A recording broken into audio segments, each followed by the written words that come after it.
Hello guys, welcome back. Myself Zarif Siddiqui and work study hacks. Let's start. তো আমাদের আজকের টপিকটা হচ্ছে মাধ্যমিকের এবিটিএ টেস্ট পেপার সলিউশন যেটা চলছিল, তার দুটো লেকচার হয়েছে। আজকের হচ্ছে আমাদের থার্ড, এবং আজকের পেজ নাম্বারটা হচ্ছে 143। ঠিক আছে, তোমাদের এবিটিএ 143 দিয়ে তোমাদের ফিজিক্যাল সায়েন্সের যে পেজটা আছে সেটা হচ্ছে আমরা আজকে একটু ডিসকাস করব।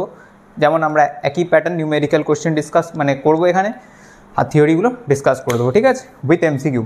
তো চলো স্টার্ট করা যাক। ফার্স্ট কোশ্চেন আছে, ফার্স্টে আমরা এমসিকিউ থেকে স্টার্ট করছি।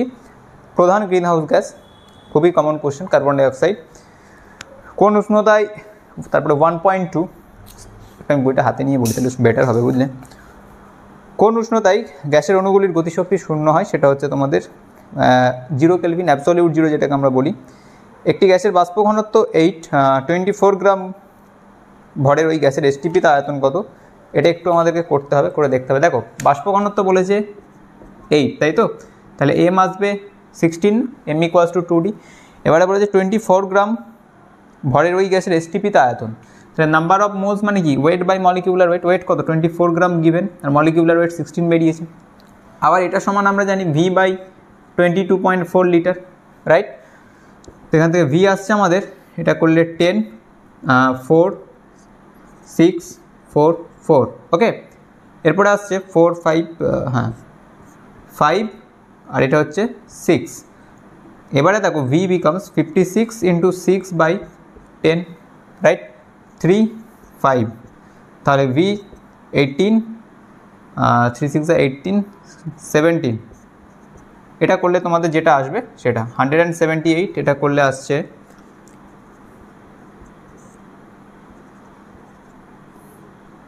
আচ্ছা 1 মিনিট, এই মাল্টিপ্লিকেশনটা দেখো তো, 168 হবে এটা, তাই তো ভাবছি। 168, 15, 6, এটা সরি 1, এটা अगेन 18, अगेन 5 3 जा 15, রাইট, 3, ঠিক আছে, 33.6 লিটার এসটিপিতে আয়তন। ঠিক আছে, এটা হলো 1.3। তারপরে আসো, তাপ পরিবাহিতা সর্বাধিক কোনটার, তামা, রূপা, হিরে অবভিয়াসলি। 1.5 প্রতিসরাঙ্ক বিশিষ্ট কোনো মাধ্যমে আলোর বেগ কত হবে, 1.5 মানে মিউটা গিভেন আছে, সেই মাধ্যমে আলোর বেগ চাইছে। তাহলে একদম সিম্পল ফর্মুলা, এটা আমাদের লাইট অপটিক্স অনেক ডিসকাস করা আছে, এই টাইপের কোশ্চেনও করা আছে। Mu equals to c by b, তাহলে v becomes c by mu. তাহলে c 1.5 given, 10, 5 2 3, 2c by 3, sorry v বের হলো এটা, 2c by 3 metre per second. ঠিক আছে, তো সি এর ভ্যালু যদি পুট করি 3 × 10⁸, এটা যেহেতু এখানে সি এর টার্মে তোমাদের অপশানগুলো আছে, তাহলে এখানে আসছে অপশান নাম্বার সি। বক্রতা বৃদ্ধিতে গলীয় দর্পণের ফোকাস দৈর্ঘ্য বাড়ে, আর is equals to 2f। Volt into ampere, এটা হবে হচ্ছে কার্য, কারণ পোটেনশিয়াল সমান work done per unit charge, এটা জানো তোমরা। বাল্যচক্রে পারদ, 1 MeV নিউক্লিয়ার শক্তি 1.6 × 10⁻⁻13 জুল, ওকে। হ্যাঁ, তারপরে আসো, প্রথম পর্যায় ও তৃতীয় পর্যায়ের মৌল সংখ্যার অন্তর, মানে হচ্ছে ধরো প্রথমটা 2, তারপরে একটা যেটা হবে 2 বিয়োগ করবে, যেটা আসবে সেটা। ঠিক আছে, প্রদত্ত কোনটি আয়নীয় যৌগ নয়, আয়নীয় যৌগ নয়, আচ্ছা H2 সমযোজী যৌগ। তড়িৎ বিশ্লেষণ প্রক্রিয়ায় ক্যাথোডে ঘটে বিজারণ, নেসলার বিকারকের সাহায্যে অ্যামোনিয়া। কোন অ্যানায়নের উপস্থিতিতে লোহায় মরচে পড়ে, Cl-। আচ্ছা, লাস্ট এলপিজির প্রধান উপাদান বিউটেন। ঠিক আছে, বায়ুমণ্ডলের কোন স্তরকে ক্রমহ্রাসমান স্তর বলা হয়, উষ্ণতার স্তর, মানে ক্রমশ উষ্ণতা, উচ্চতা বৃদ্ধির সাথে উষ্ণতা হ্রাস পায়, এই টাইপের কোশ্চেনটা মেবি। এটা হচ্ছে হবে আমাদের ট্রোপোস্ফিয়ার। ঠিক আছে, বায়ুমণ্ডলের শীতলতম স্তর, এটা তোমরা জানো মেসোস্ফিয়ার। এগুলো কমন কোশ্চেন। ঠিক আছে, বায়ুমণ্ডল ওজোন স্তর ধ্বংসে কোন গ্যাস অনুঘটকের কাজ করে, মানে যেটা মেন গ্যাস সেটার নাম লিখবে। চার্লসের সূত্রের ভি ভার্সেস ক্যাপিটাল টি, মানে হচ্ছে মূলবিন্দুগামী সরলরেখা, এটা অনেকবার হয়েছে। কত কেলভিন উষ্ণতায় আদর্শ গ্যাসের চাপ শূন্য, 0 কেলভিন, যেটা অ্যাবসোলিউট 0। কোনো তরলের প্রকৃত প্রসারণ, তরলটি যে পাত্রে রাখা হয় তার প্রসারণের ওপর কি নির্ভর করে, ইয়েস নির্ভর করে। আচ্ছা, নির্ভর সত্য মিথ্যা, অবশ্যই সত্য, কারণটা কি আমরা জানি কি, প্রকৃত প্রসারণ পাত্রের প্রসারণ প্লাস আপাত, তাই তো, গামা দিয়ে 3টে রিলেশন আছে। আচ্ছা, তারপরে আসো, আদর্শ কুপরিবাহী তাপ পরিবাহিতাঙ্ক 0, কে ভ্যালু চেয়েছে, থার্মাল কন্ডাক্টিভিটি। একটি উভোত্তল, মানে বেসিক্যালি দুদিকটাই উত্তল লেন্স, অ্যাকচুয়ালি উত্তল লেন্সের ফোকাসে রাখা বিন্দু উৎস থেকে আলোকরশ্মি গুচ্ছ লেন্সের মধ্যে দিয়ে প্রতিসরণের পর তাদের প্রকৃতি কী হবে, কী হবে বলো এটা তোমরা? ফোকাস থেকে যখন বিন্দু আলোকরশ্মি যাচ্ছে, তো যেহেতু আমাদের উত্তর লেন্স, তাদের নেচারটা কী হবে? Parallel to the principal Axis, প্রধান অক্ষ যেটা তার সাথে প্যারালাল হয়ে যাবে, ঠিক আছে? এরপরে আসো, যেটা parallel to the principal Axis আছে যেগুলো, সেগুলো কোথায় গিয়ে মিট করে? ফোকাসে গিয়ে মিট করে, ঠিক আছে? এরপরে আসো নেক্সট, একটি বস্তুর দৈর্ঘ্য 5 সেন্টিমিটার, রৈখিক বিবর্তন 1.5 হলে প্রতিবিম্বের দৈর্ঘ্য কত? এটা করো। আচ্ছা, বইটা দেখো কি বলেছে, বস্তুর দৈর্ঘ্য, আচ্ছা আমরা ম্যাগনিফিকেশন মানে কি height of image by height of object, এটা পড়েছো তো? বস্তুর দৈর্ঘ্য 5 সেন্টিমিটার, মানে 5 এটা height of object, height of image চেয়েছে, আর বিবর্ধনটা বলে দিয়েছে হচ্ছে আমাদের 1.5, তাহলে হাইট অফ ইমেজ আসছে 7.5 সেন্টিমিটারে আছে, মেবি 7 সেন্টিমিটার, হ্যাঁ ঠিক আছে। আদর্শ ভোল্টমিটারের রোধ অসীম, ইনফাইনাইট। আবিষ্ট তড়িৎচালক বলের অভিমুখ, ডাইরেকশন, লেন্স ল। আচ্ছা, কোনো তেজস্ক্রিয়, তারপরে করছে নিউক্লিয়ার রিঅ্যাক্টারে কোন শক্তি কোনটা ছেড়ে দাও।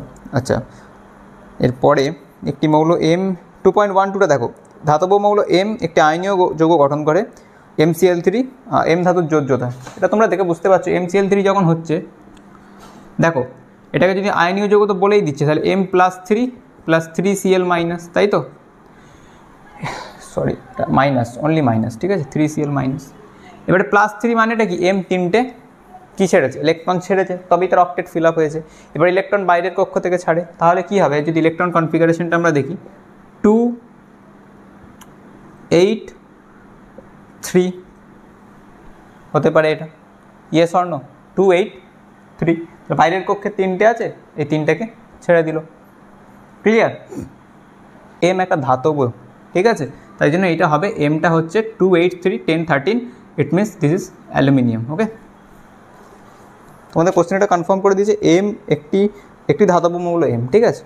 দেখো তারপরে 2.13 জলের তড়িৎ বিশ্লেষণে অ্যানোডে 10 ml O2 জমা হলে ক্যাথোডে কী পরিমাণ? তাহলে ক্যাথোড ইস টু অ্যানোড এটা জানো তো, 2:1, তাহলে এটা 10 ml বলে দিয়েছে, তাহলে এটা 20 ml হবে হাইড্রোজেন গ্যাসটা।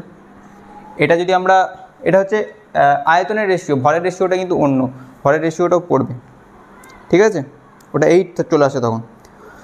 গোল্ড প্লেটিংয়ের সময় অ্যানোড কী হিসেবে ব্যবহার হয়? ছেড়ে দাও। তড়িৎ বিশ্লেষণ ভৌত পরিবর্তন না রাসায়নিক পরিবর্তন? অবশ্যই রাসায়নিক পরিবর্তন। হাইড্রোক্লোরিক অ্যাসিডে সিক্ত কাঁচদণ্ড কোন গ্যাসের সংস্পর্শে সাদা ধোঁয়া? অ্যামোনিয়া। আচ্ছা, ইউরিয়ার প্রারম্ভিক, এটা জানো। আচ্ছা, আর্দ্র বাতাসে ফেলে রাখলে তামার ওপর সবুজ বর্ণের যে আস্তরণটি পড়ে তার রাসায়নিক নাম কপার কার্বনেট, ঠিক আছে।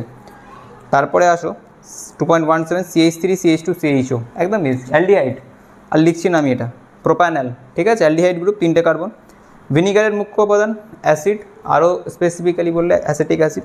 ওকে, পিভিসির মোনোমার, ছেড়ে দাও, ভিনাইল ক্লোরাইড। তাহলে আমাদের MCQ VSAQ কমপ্লিট।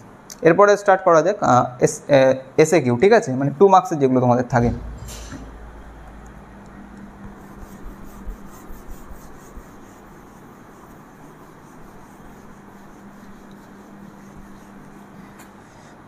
SAQ, ওকে, ফার্স্ট কোশ্চেনটা আছে, দেখো ফার্স্ট এটা থিওরি কোশ্চেন অ্যাজ ইউজুয়াল, শক্তির উৎস হিসাবে মিথেন হাইড্রেটের গুরুত্ব। তারপরে এটা দেখো, স্থির উষ্ণতায় একটি গ্যাসের আয়তন 2 cc, চাপ হ্রাস করে প্রাথমিক চাপের অর্ধেক করলে আয়তন কত হবে? তাহলে একদম boys straight forward, P1 V1 সমান P2 V2, P1টাকে P ধরছি, চাপটা 200 cc, P2টা অর্ধেক হয়েছে, P/2, V বার করতে, V2 বার করতে হবে, PP ক্যান্সেল, তাহলে V2 becomes 400 cc centimetre cube বা কিউবিক সেন্টিমিটার, একই ব্যাপার। 25 ডিগ্রি সেন্টিগ্রেড উষ্ণতায় 750 mmHg পারদের চাপে 0.324 গ্যাসের আয়তন 280 cc হলে গ্যাসটির আণবিক গুরুত্ব কত? তার অরের কোশ্চেনটা 3.2, ঠিক আছে। দেখো as simple as that, PV equals to nRT।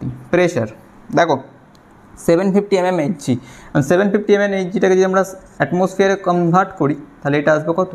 750/760, right? 760 mmHg সমান 1 অ্যাটমসফিয়ার, 1 সমান 1/760, 750 সমান কত? ভলিউম বলেছে 280 cc। এখন আমরা আর এর ভ্যালুটা লিটার অ্যাটমসফিয়ারে পুট করবো, তাহলে লিটার অ্যাটমসফিয়ারে পুট করতে গেলে এটাকে অ্যাটমসফিয়ারে কনভার্ট করলাম, প্রেশারটা, ভলিউমটাকে লিটারে কনভার্ট করতে হবে, তাহলে কিউবিক সেন্টিমিটার থেকে লিটারে যেতে গেলে কিউবিক সেন্টিমিটার থেকে আমাদেরকে ডিএম কিউবে আসতে হবে, কারণ 1 DM কিউব সমান 1 লিটার, তাহলে এটাকে 1000 দিয়ে ভাগ করতে হবে, তাই তো। 280 ডিভাইড 1000, নাম্বার অফ মোলস হচ্ছে ওয়েট গিভেন 0.324 বাই নিচে মলিকিউলার রেট, এই ক্যাপিটাল এমটি আমাদেরকে বার করতে হবে, আর 0.082 আর temperature 25 degree centigrade, it means 298 kelvin. Clear? এবার এখান থেকে এম ক্যালকুলেশন করবে, ঠিক আছে। তারপরে আছে অবতল দর্পণের দ্বারা থিওরিটিক্যাল কোশ্চেন, প্রতিসর অঙ্কের মান কোন কোন বিষয়ের উপর নির্ভর করে। 3.4 দেখো 220 ভোল্ট 60 ওয়াট 110 ভোল্ট, এই কোশ্চেনটার আগের দিনও একটা হলো maybe. 220 volt 60 watt 110 volt 60 watt বলেছে এদের রোধের অনুপাতটা কী করবে, P = V²/R, জাস্ট এখান থেকে R1:R2 বার করবে, ঠিক আছে। তারপরে দেখো লুইস ধারণা অনুযায়ী সমযোজী বন্টন কীভাবে গঠিত হয়, এটা তো থিওরিটিক্যাল কোশ্চেন, বইয়ে পড়বে। আচ্ছা, সোডিয়াম ক্লোরাইডের বন্ধন NaCl প্রকাশ করা যায় না কেন? কারণটা হচ্ছে ওখানে কমপ্লিট ইলেকট্রন ট্রান্সফার হয়, আয়নিক বন্ড ফর্ম হয়, ক্যাটায়ন অ্যানায়নে ডিভাইড হয়, ঠিক আছে। একটি ধাতু বি এবং সি দুটি উঁচু ছেড়া তৈরি করছি না কিপ যন্ত্রে প্রস্তুত করা যায় হাইড্রোজেন সালফাইড, ইথিলিনের গঠন সঙ্গে। তারপরে যেটা আছে কীভাবে পরিবর্তন করবে, ওটাও তো সিম্পল, হাইড্রোজেন নিকেল ক্যাটালিস্টটা টেম্পারেচার প্রোভাইড করবে, অ্যাসিটিলিন থেকে কি ইথেন, তাই তো CH3 তাহলে 2 মার্কস আমাদের কমপ্লিট হয়ে গেল। এরপরে আসো 3 মার্কস LAQ বয়েল চার্লসের কম্বিনেশন ল, এটা তো জানো। তারপরে 4.2 এর কোশ্চেনটা কিন্তু এবারে অনেক ইম্পর্টেন্ট, এই কোশ্চেনটা আমাদের অনেকবার হয়েছে, ঠিক আছে। বাণিজ্যিক জিঙ্কে 35% অশুদ্ধি আছে, এর আগের দিনে এরই একটা অন্য টাইপের কোশ্চেন হয়েছে, এর আগের পেজেই ছিল, এটা করছি না। তারপরে দেখো অরের কোশ্চেনটা একটু অন্য টাইপের আছে, ওটা করছি। দেখো বাণিজ্যিক জিঙ্কটা আমাদের কেমিক্যাল ক্যালকুলেশনের যে আলাদা ভিডিও আছে সেখানে তোমরা মাধ্যমিক সিরিজ 2025 পেয়ে যাবে, ঠিক আছে। দেখো H2SO4 প্লাস 2NaOH থেকে Na2SO4 plus H2O, right, 2H2 maybe, এটা ব্যালেন্স করলে আসবে, হ্যাঁ 2NH। এবার দেখো যেটা বলেছে 4.9 গ্যাস, সরি ওটা গ্রাম হবে, ঠিক আছে। দেখো 4.9 গ্যাস সালফিউরিক অ্যাসিড, ওটা গ্রাম করবে, ঠিক আছে। 4.9 গ্রাম 4.9 গ্রাম সালফিউরিক অ্যাসিডের সঙ্গে সম্পূর্ণরূপে বিক্রিয়া করার জন্য কত গ্রাম সোডিয়াম হাইড্রোক্সাইড প্রয়োজন? আচ্ছা আগে এখানটা যদি দেখো, হ্যাঁ ঠিক আছে, চলো। H2SO4 হচ্ছে 98 হয়তো, এটা জানো। আর NaOH কত হয় 23 প্লাস 16 প্লাস 1, তাহলে 24 প্লাস 16 40, 2 ইন্টু এটা, তাহলে this becomes 80। Yes or no? Yes. এবার কোশ্চেন কি বলেছে দেখো, 4.9 গ্রাম সালফিউরিক অ্যাসিডের সঙ্গে সম্পূর্ণরূপে বিক্রিয়া করার জন্য কত গ্রাম সোডিয়াম হাইড্রোক্সাইড দরকার? আচ্ছা 98 গ্রাম সালফিউরিক অ্যাসিডের জন্য বিক্রিয়া করার জন্য 80 গ্রাম সোডিয়াম হাইড্রোক্সাইড দরকার, তাহলে 1-এর সাথে 80/98, এটা একটু তোমরা লিখবে ভাষায়, ঠিক আছে। তাহলে 4.9 গ্রাম সালফিউরিক অ্যাসিডের সঙ্গে 4.9 মাল্টিপ্লাইড 80/98, তাই তো। এটা আমরা যদি তুলি, এটা নিচে আসতে 10 আসবে, ক্যান্সেল। এবারে দেখো এটা কত, এটার সাথে কাটবে তো 2, 4, তাহলে এটা 4 গ্রাম আস, রাইট। আচ্ছা তারপরে দেখো 4.3 তাপ প্রবাহের গাণিতিক সমীকরণ থেকে তাপীয় রোধের সমীকরণ, এটা ইম্পর্টেন্ট কোশ্চেন, ঠিক আছে। তাপ প্রবাহর গাণিতিক সমীকরণ থেকে তাপীয় রোধের সমীকরণটা প্রতিষ্ঠা করো। এটা দেখো এখানে, এটা কপি করো, ঠিক আছে। তাপ প্রবাহের ইকুয়েশনটা কি, তোমরা যেটা কন্ডাকশনের ইকুয়েশন পড়েছো ফোরিয়ার্স ল, Q/T = KA ডেল্টা T/L, তাই তো। আর কারেন্টটা পড়েছো Q/T, ইয়েস, I = Q/T। তাহলে আমরা যদি কম্পেয়ার করি Q/T এর সাথে I, এখানে কি পার্থক্য, এখানে সরি এটা একটু ভুল লিখলাম, হ্যাঁ এটা একটা তো সমীকরণ, ঠিক আছে, কিন্তু আরেকটা, এটা আমাদেরকে ওহমস লটা লিখতে হবে, ঠিক আছে। I = Q/T ওটা কারেক্ট, কিন্তু এখানে আমাদেরকে I = V/R ওহমস ল থেকে কম্পেয়ার করতে হবে, ঠিক আছে। এটা করা আছে আমাদের। তো ডেল্টা ভি বিভব পার্থক্য, তাহলে কারেন্ট ফ্লোর জন্য বিভব পার্থক্য আর হিট ফ্লোর জন্য তাপমাত্রার পার্থক্য। এটা যদি কম্পেয়ার করি, আরটা কম্পেয়ারে আসে L/K এর সাথে, এটা আমাদের এক্সপ্লেনেশনটা খুব ভালো মতোই করানো আছে, ডেল্টা T বাই দেখো L/K লিখছি এটাকে, ঠিক আছে। তাহলে এটা 1 নম্বর আর এটা 2 নম্বর যদি করি, এটা হচ্ছে বাঁ দিকটা আছে তাপ প্রবাহ, এই দিকের বাঁ দিকটা আছে কারেন্ট তড়িৎ প্রবাহ। ওপরটা থাকছে শুধুমাত্র দুজনের মেন ড্রাইভিং ফোর্স, এটা ভোল্টেজ ডিফারেন্স, এটা টেম্পারেচার ডিফারেন্স, আর এখানে এটা হচ্ছে রেজিস্ট্যান্স, আর এখানে এটা L/K, এটা তাপীয় রোধ, থার্মাল রেজিস্ট্যান্স। ঠিক আছে, এটাই করতে বলেছে। তারপরেরটা দেখো, তাপ প্রয়োগে তরলের আয়তন প্রসারণের উদাহরণ পারবে। T1 কেলভিন উষ্ণতায় A1 square metre, T2 kelvin উষ্ণতায় A2 স্কোয়ার মিটার। তাহলে beta change in A2 minus A1 by A1 into T2 minus T1, এটাই তো। এরপরে 4.4, বায়ুতে আলোর বেগ 3 × 10⁻10 সেন্টিমিটার/সেকেন্ড। হীরকের মধ্যে আলোর বেগ এত হলে হীরকের প্রতিসরাঙ্ক, সে একই কোশ্চেন, এটা MCQতে ছিল, mu equals two C/V, dash put করো, হয়ে যাবে। একটি আলোক রশ্মির কম্পাঙ্ক এত, তরঙ্গ দৈর্ঘ্য কত, V equals to F lambda, এটা পড়েছো না?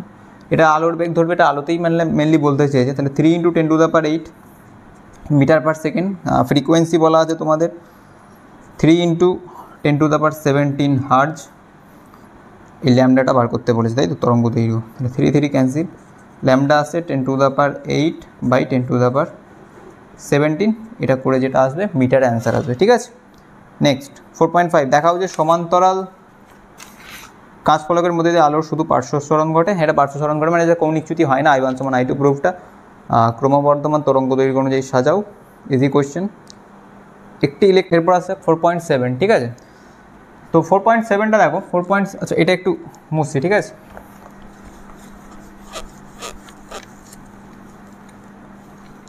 আচ্ছা 4.7টা বলেছে একটি ইলেকট্রনের আধানের মান এত, কোনো পরিবাহীর মধ্যে 3.2 অ্যাম্পিয়ার তড়িৎ প্রবাহ চললে ওর প্রস্থচ্ছেদের মধ্যে দিয়ে 1 সেকেন্ডে অতিক্রান্ত ইলেকট্রন সংখ্যা। দেখো এই যেটা আমি একটু আগেই লিখলাম, I ইকুয়ালস টু Q/T, তো এখান থেকে তাহলে I এর ভ্যালু গিভেন আছে, তুমি এই ভ্যালুগুলো পুট করতে থাকো। I বলে দিয়েছে 0.5 অ্যাম্পিয়ার, আর টিটা বলে দিয়েছে 1 সেকেন্ড, তাহলে কিউব আসছে 0.5 কুলম, 1 সেকেন্ড বলেছে।